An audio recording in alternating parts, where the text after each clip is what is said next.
So good morning or good night, depending on where you are in the world, and welcome to the first interview of 2024.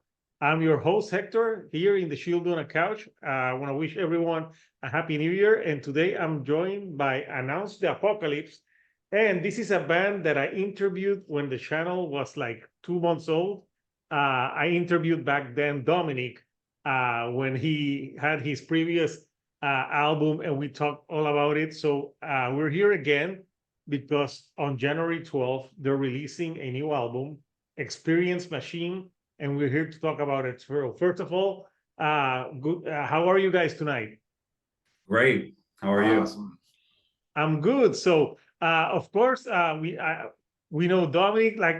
For everyone that doesn't know, Announce the Apocalypse. So they're a thrash metal band with some death metal sounds to it. And on this album, they dabble more into prog territory on some of the songs. So tell us your name and what you do in the band. So yeah, I'm Dominic Ryan Gabriel. I do guitar vocals. I'm Kelly. I play guitar. I'm Adrian. I'm a drummer. I'm Sean. I play bass. Oh, well, nice to meet everyone. Of course, I talked to Dominic a few years ago, and I'll put the link for that interview somewhere around here. So, Dominic, I remember the last time that we talked, you actually told me of what the next chapter of Announce the Apocalypse was going to be, and you actually told us you had the idea back then for this release.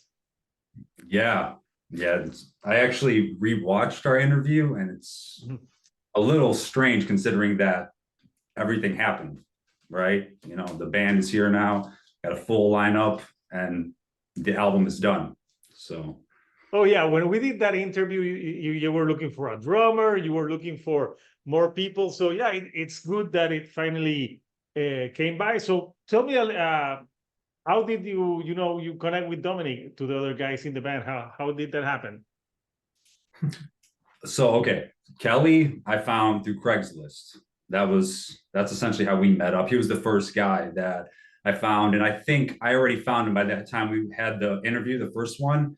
And then Sean, I met at a death tribute show in Tampa. So it was like the first time I think it was called Symbolic. They were just doing like a tribute for Chuck Schuldiner. And I met Sean there. And then Adrian, I met up through Kelly's side project. He had another band he was doing that Adrian was doing drums for. And Adrian was essentially interested. He heard our sound and he wanted to potentially be the drummer.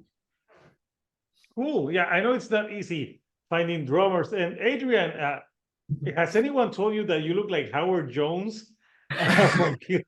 Yeah, yeah, he looks. He gets that shit. He got that. He doesn't know who they are though. I don't know who Howard Jones is, but he must be a good-looking dude. he used to sing in Killswitch Engage, and now he has another band. But yeah, you can say that he looks like you. So I listened to the new album, and I had listened to the albums before, and I know that the previous one that you started dabbling like in longer songs, but on this one, I really think that you really dwell into the prog side of things, of like a thrash metal thing. And I was listening to some of the songs, and I got like there's a song called Dr. Draven, and I got like Operation Mindcrime vibes from that one. So we'll talk about some of the songs as we go along. But right now, as we speak, you dropped a single today for In the Wake. That's the first single, and everyone, it's on all the streaming services. I got to hear it first, the people. But yeah, it's a cool track. So let's talk a little bit about In the Wake and what that song is about. Whoa, yeah. So In the Wake is the third track on the record, and that's essentially almost the impetus to what happens, right? I mean, so this is the track before Dying Words. So essentially, it sets up Dying Words because it is a concept record. So it sets up why the character has his decline, his mental decline. I don't know if you want me to give spoilers right now, if this is too soon, but it's essentially a song about a couple breaking up, pretty much in the process of it, or at least the confession that leads to subsequent Yeah, and I saw the video for Dying Words. I got to see it before, and somebody's getting shot. So something. So yeah, it goes into the it goes into that one. So Yeah. the story.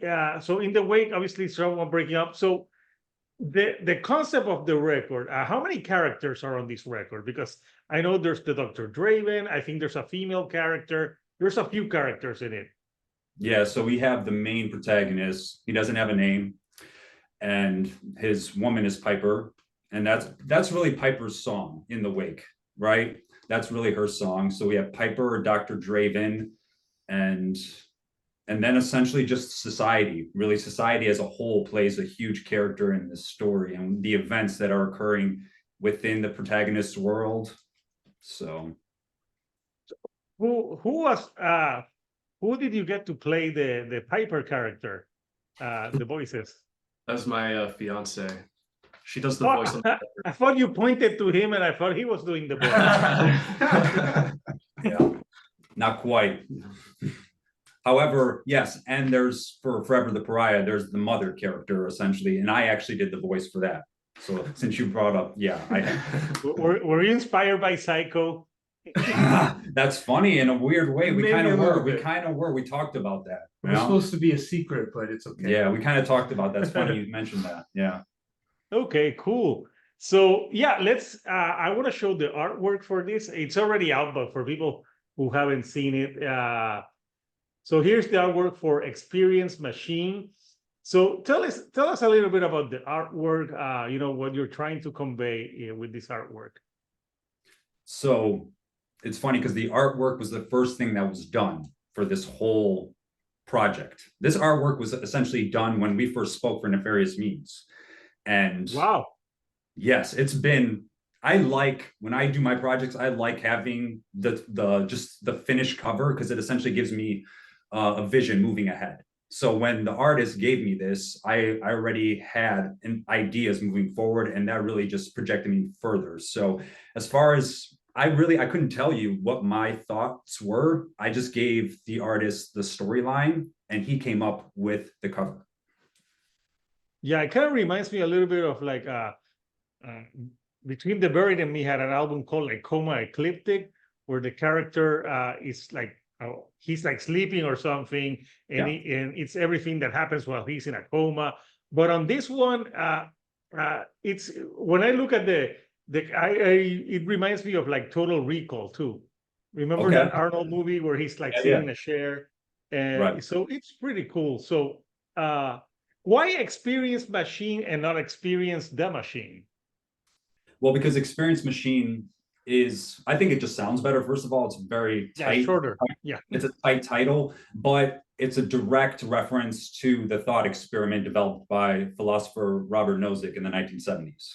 So interesting. So yeah, the album cover, who did the album artwork? So he goes by Gregoth or Luciferian War Graphics. He also did Nefarious Means, same guy. Yeah, Nefarious Means, I remember that the album cover was like more dark. This one, I like the use of like the purple with the blue, because it really looks like it's like in a dream world. So yeah, it's pretty cool concept. So next Friday, I think you're releasing the video for Dying Words, correct? Yes, we're going to be releasing. So I saw the video, but can you give us I know that you were part of the director in the video, but tell me a little bit about the video experience for you guys on this one.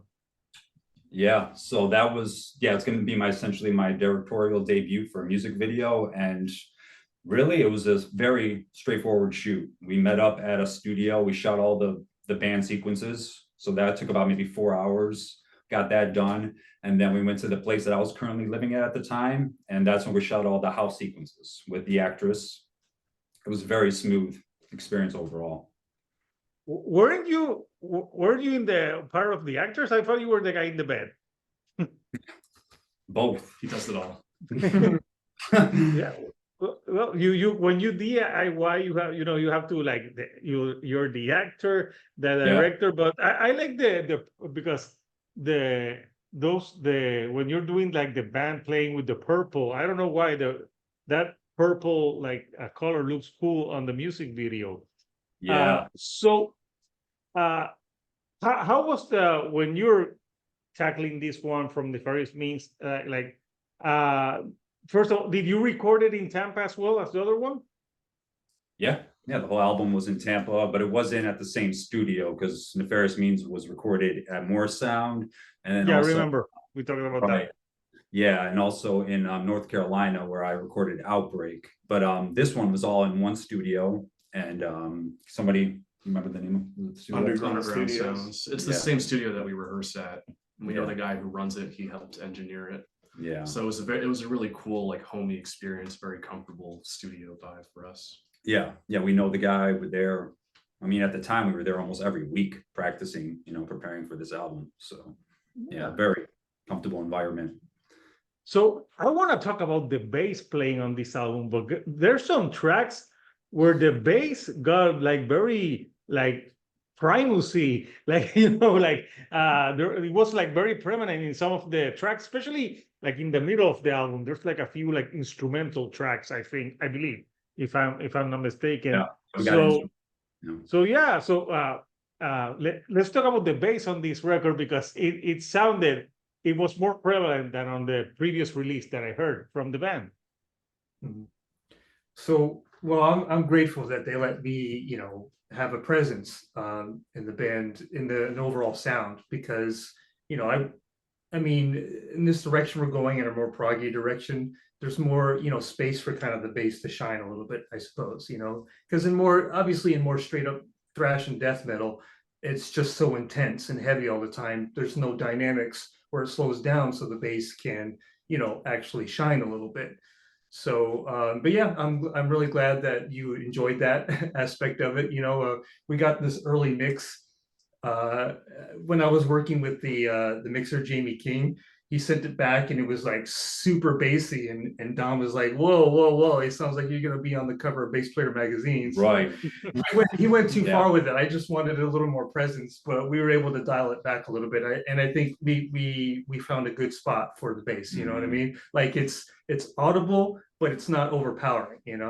It's funny because the more I listen to the album, the more I hear the bass. It's like it's subtle, but it's so prevalent. Yeah, It's especially I think on the beginning of Dr. Draven, I think I don't know, but I think that no, actually, Dying Word starts with the bass more prevalent. Mhm. Yeah, and then you get the guitar, but I like the bass thing that you did on that one. At least it's good that when you got there, they didn't tell you like, oh, this is what we're planning to do on the bass. Have you heard "Injustice for All"? I have, but I have not heard the bass on it. So at least they didn't Right. say that to you. So so as you can tell, I think Dr. Draven was one of my like favorite songs on the record. That's I funny. like it because it's kind of like all over the place. It's like very fast, sometimes like super thrash metal, but also proggy at times. And I like that it has like the character talking some parts. So tell me a Right. little about Dr. Draven, because I think that's the part on the story that the main character is getting help. I mean, you got it. You literally you nailed it. Yes. So that exactly that happens, essentially, it's a very uplifting song. At least it's supposed to be. Like it's kind of upbeat and it's like maniacal. This character, he has this machine that he wants to introduce. Do a test on this protagonist. So yes, he's helping them, right? And like it's all over the place because it's supposed to be. Like it's unexpected. We don't know what's going to happen, and that's essentially, if this was a vinyl, that would be the end of side 1, with Dr. Draven finishing side A, right? So see, it's a cool name, like because if you'd have named him Dr. Bob or something like that, it wouldn't sound metal. But Draven sounds metal as fuck. So yeah, I don't know. that's I don't know where I got that from. Actually, that's funny. I have no idea. It just 2 and 2 came together. I'm trying to remember the name of the doctor in Operation Mindcrime. He has a different name, but that's why it reminded me of Operation Mindcrime. So a lot of notable concept albums have a doctor character. Operation Mindcrime What's the one by Wasp? Crimson Idol. There's also a Dr. Care. I did that kind of on purpose in a way because to have Only Crew, Dr. I Feelgood. feel good. I was about to say. Okay, I didn't know that. That's a concept album. Yeah. It's a joke. No, that's not a concept album by any means. Dr. Feelgood just brings you the drugs. But yeah, that now that you mention it, there's a lot of like albums that have like a progressive story and they have like a doctor in it. Yeah. So that was definitely planned, I suppose, right? Yeah. So for this one, how was the production and doing the record since you had more people involved? I'm sure this because the last time we talked, this was the vision that you had for the band. You wanted to take it because I remember we talked a little bit and you wanted to take it from just being like pure thrash to thrash progressive and death metal. Is this the vision of Announce the Apocalypse that you wanted to achieve? Definitely for this album cycle, yeah, it was. Really, I told you in the last interview, I wanted to do like Pink Floyd Wall, but in metal form. I didn't want any song to sound the same. I wanted every song to have a particular identity for that particular part in the story. So that's really what I wanted. So if it meant going proggy, so then that's how it had to go. Really, there was no particular. We were all writing. This was a very collaborative, effort. Even though I wrote the majority of the music, Kelly wrote 2 of the songs. Sean did a lot of the arranging when it came to the material. So it was a very collaborative effort. I just kind of went with the flow, and that's how the outcome came. Yeah, no, and it sounds like like we said, I think I wrote you like yeah, this album really is the best that you guys have done so far. And yeah, it sounds like it sounds like a band. It sounds cohesive. The story, you can follow the story. I was listening first. I listened to the album a few times, but first I listened like and doing other stuff. But I was listening like trying to hear the lyrics, and you can actually something that I like is that the voices of the characters are very clear. They're even with the music loud, you can understand what is being said. So Right. This is the type of album that you need to listen from track 1 to the last one. I think there's like 12 tracks, right? If I'm not 13. mistaken. 13 tracks. But I tell that to anyone that listens to this album, I say, listen from beginning to end. Otherwise you're not going to understand it. I mean, if you know what I mean? Like if you listen to Without Purpose, for instance, which is like track 5 or 6 on the record, it's only like a 2-minute track. It wouldn't make sense to you unless you started from the beginning, right? There's just certain songs that need to be heard cohesively in order to understand what's happening. And I think because the first song that is like after the plague, I think you're continuing on what happened on the last album, Nefarious, right? Yeah, you caught that precisely. Yes. Yeah, because Nefarious was very green, society was destroyed. So this is like the aftermath of that. That's right. Yeah, they're supposed to be. So Nefarious means ends with lightning. This album starts with lightning, right? And the purpose was that you hear this leader, this president, whoever you want it to be. He's given this speech letting the society know that essentially he's made this act that's banning assault rifles because there was this, there was a plague, then there was this mass epidemic that was happening with mass shootings. So he announced this act and he presumes that, now society will go back to normal. There's hope. However, the main character, he thinks differently. He realizes, well, he's very nihilistic. That's why the song immediately transitions to state of nihilism, where it goes to the main protagonist's point of view, where he tells society how he feels about what's happening, that nothing will change. Okay. So when you were writing the album and the concepts, did you have it like the concept all fleshed out, or was it something that as you were writing the songs, you were thinking of new things to add to the concept? Yeah, so the storyline I pretty much had from beginning to end. I kind of had this naturally just came to me when I heard about the thought experiment developed by Robert Nozick. I don't know. This was just even when I had a couple songs, I told Kelly, I'm like, give me a song about riots. Just write something aggressive. That's all I told him. I just said, give me something aggressive. And he came up with Upon the Riots, right? Which is like the song before the last song on the record. And it was a very fluid process, Hector, overall. I mean, Yeah. there was no, yeah.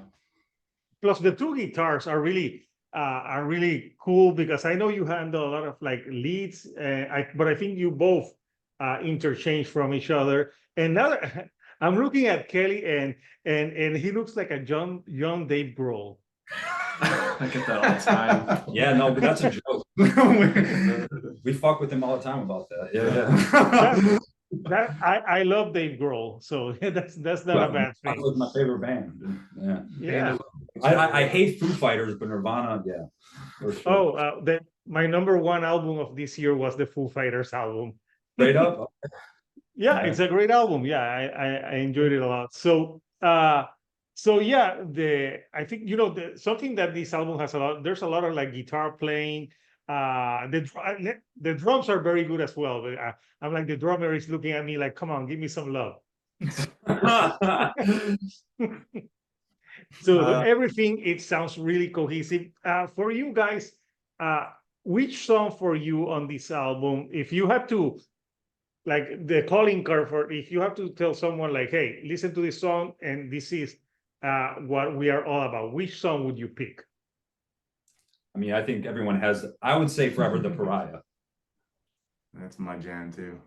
I would say State of Nihilism. That's my favorite song on the record. Interesting. That's Okay. always been my favorite. Yeah. Wow. I usually go with, Forever the Pariah too, because it's really succinct and tight song that I think it kind of encapsulates, the sound of the band, and people seem to really enjoy it live. So it's a killer song. Yeah. However, I do think Dying Words is going to be the song that resonates with the public the most. That's my feeling moving forward. Yeah. Yeah, you never know. For example, I love the Dr. Draven one, so you never know. Like people may like one more than the other, but yeah, the story is all fleshed out. So I'm gonna show I also, this is the back of the album. So you're releasing this with so digitally on the 12th, right? Yeah, so digitally, and we just launched a pre-order on our Bandcamp as well. So we have 6-panel digipacks, like actual CDs that we're going to be selling as well. So those are available for pre-order currently. Okay, so yeah, I'll put the link of your Bandcamp so people can pre-order them. Because yeah, it's cool. So so we're almost at the end of the year. So 2024 is upon us. Like, do you guys have like any upcoming releases that you're looking forward to? I mean, I don't really like modern metal. I mean, I don't know. I like Lorna Shore, but they're probably not releasing an album in 24. I think they released an album last year, right? It was 22. It was 22. Oh yeah. So if they release a new album, yeah, I'll listen to that. Maybe Gojira, they might release a new one. I don't know.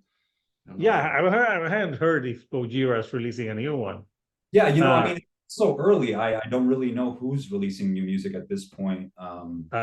It's my job to know. What do you got? Yeah, well, in January we have a new Saxon album. We have a Caligula's Horse. They're a prog metal band from Australia. They're pretty cool. We have Green Day. Okay. I cover rock too. Obviously, but we have I think, and we have your album in January. But besides that, January is usually like slower month. But yeah, there's like an album that I'm excited for this year. I think it's gonna come out in March. Is the new Judas Priest. The singles are sounding pretty killer, and I know that there's bands recording like Deftones, which I love, and Chevelle, and Bruce Dickinson is putting out a solo album. But yeah, so is Kerry King, I think. Because we're going to be in Dust Magazine, and I remember you mentioned. I wonder if it's gonna sound like Slayer or Slayer new metal Slayer.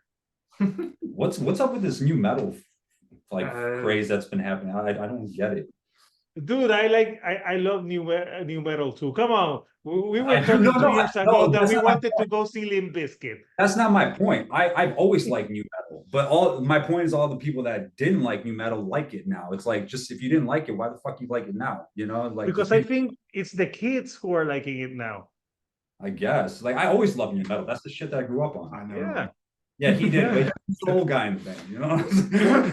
We're This all, is the OG. You know what I mean? we're all very picky. Like when it comes to music, we all have like very different kind of influences. Like, you know, I like a lot of melodic death metal and stuff. So I liked, you know, the new Insomnium this year, and I think Kalma might be working on a new one, and Omnium Gatherum and bands like that. You know, Obscura, one of my favorite bands I've seen. Obscura, and that's a band where the bass is very prevalent. Right, right. Yeah, we all have, you know, and that's what makes, I think, the band really stronger because of our very different, you know, interests in music. We bring a lot of different influences Right. to create the sound, and I think that's what really makes it stand out, you know. Yeah. Yeah, because think about it. If everyone listened to the same shit, it would be boring as fuck. Yeah, I mean, and precisely. I think too with this album, when you hear it, it is so eclectic. You know what I mean? There's just so many things happening because that really represents us as a group. We have so many different, like, for instance, I would say the majority of the time I don't even listen to metal. I listen to a lot of 80s pop. Like, that's probably the majority of what I listen to on a daily basis. So if I listen to metal, it's old shit. I listen to. You should do a cover of Material Girl. He would do it. He would do it, actually. I got a better Madonna song than that. Come on, man. Like, come on. Which one? Which one would you do? I would probably do Live to Tell or Frozen for metal. I feel like those Oh, Frozen, you know, that's a good one. I think Ray of Light is one of her most like underrated albums. Yeah, Yeah, that's a good I think it's her best album in my opinion because it's more electronic, more experimental. So I would agree. And who knows, you know, she's dating a personal trainer, Dominic. So if he goes out the road, hey, you could be the next Material Boy. Totally. Let's hook it up. Madonna, where you at? Even though that I don't know if you've seen Madonna, how she looks now. She kind of looks weird, but yeah, but she's still a legend. So yeah, every time I try to go to the gym and get buff, you post pictures and I'm like, damn it. What, like man? I'm trying to get, and Dominic's like all the pictures. I'm like spending the time at the gym and I can't do it. What do you eat, bro? No, I'm in good shape. I'm not always on the couch. You look good. So yeah, no, you're going to release the album on the 12th. Are you gonna do like a show for album release? Yeah, we have a show the following day on the 13th, so that worked out. So that's going to be really the show where we highlight the album. We're predominantly going to play Experience Machine there, and that will be the one. Yeah. Yeah, where is it going to be for people who are watching? So it's in Tampa. It's at a place called the Pegasus Lounge. It's essentially a local show. Yeah, awesome. Yeah, if my brother lives in Tampa, if I was over there, I would totally go to the show. Yeah, you used to live in Florida, right? I used to live in Miami. That's right. But now I'm back home in Puerto Rico. But yeah, I used to be in Miami. So yeah, the concept, everything. So do you already have the next record in mind? Yeah, I mean, there's definitely, I have ideas. I do. I definitely have ideas. I don't know whether I want to do another concept. You know, this is something I'd have to talk with the guys to, you know, get their thoughts and everything. Yeah. But I'm not sure if I want to do another concept album or not. But if I do, then yeah, I'm kind of envisioning this character in a void. He's stuck in this void that he's trying to get out of, and he does eventually, and he has to kind of come to terms with reality. So that's kind of where I'm looking right now. You need to do like a mascot for this character or something, because this poor character has been through hell on your record. So yeah, no, yes. I mean, What was your interpretation of the ending? I'm curious.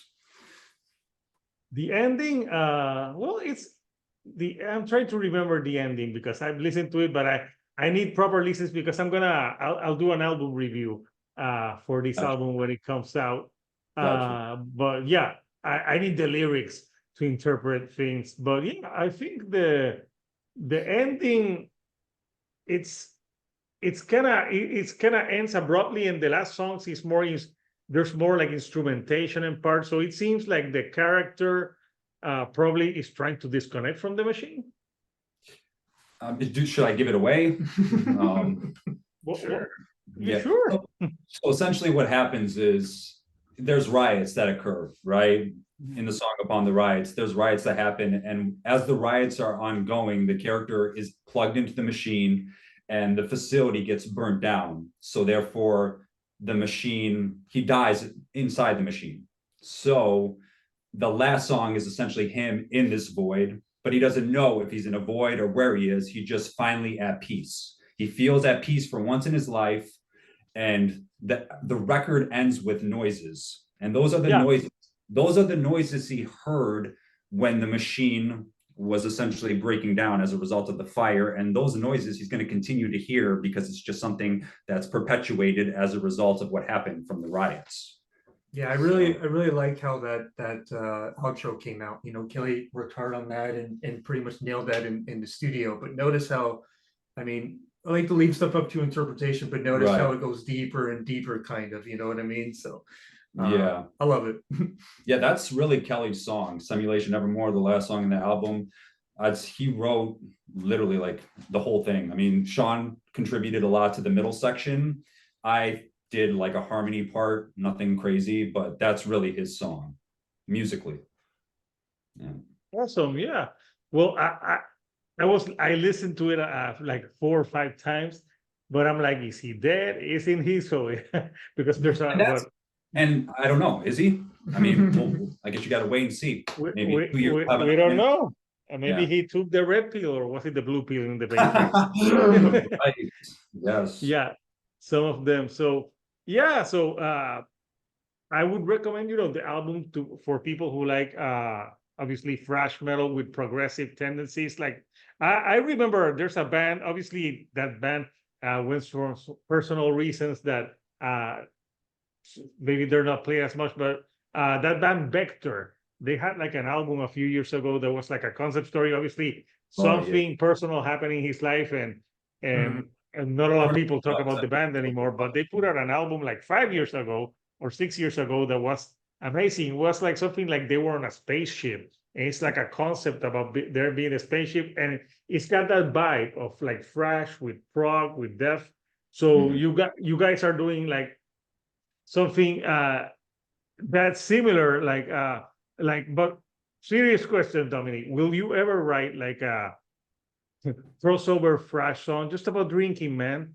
No. Pizza Thrash. You want a Pizza Thrash song? Yeah. I fucking won't. Maybe it can be about the main character getting out of the void with liquor. No, liquor. No, I'm joking. Like a party song. Yeah, no, I don't think so. It's. I think Dr. Draven is probably the closest thing to a crossover thrash song. You know, it just, to me at least, it has that vibe. Yeah, it's super fast at some parts, but yeah, no. But I've talked to different bands from thrash metal, and there's some that love the crossover, and some that actually can't stand it. Like I talked to a band called Workers.